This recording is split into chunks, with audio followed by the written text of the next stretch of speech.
ചരിത്രപ്രസിദ്ധമായ ഊട്ടി ഫൺഹിൽ പാലസിലാണ് ഇപ്പം നമ്മൾ നിൽക്കുന്നത്. ഇത് ഇന്ത്യൻ സിനിമയിലും ലോക സിനിമയിലുമൊക്കെ ഒത്തിരി സിനിമയുടെ ലൊക്കേഷൻസുകളായി മാറിയ വളരെ ചരിത്ര പ്രാധാന്യമുള്ള ഒരു പാലസാണ് ഊട്ടിയിൽ ഫൺഹിൽ പാലസ്. ഈ പാലസിൻ്റെ മുന്നിലാണ് ഇപ്പം നമ്മൾ നിൽക്കുന്നത്. ഇവിടെ ഞാൻ എൻ്റെ സിനിമാ ജീവിതത്തിൽ തന്നെ ഒരു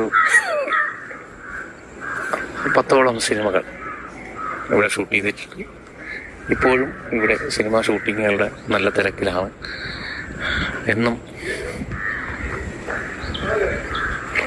ആ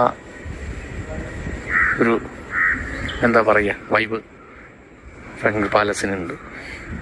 നിരവധി ചിത്രങ്ങളുടെ മലയാളത്തിലൊക്കെ ആണെങ്കിൽ പറഞ്ഞാൽ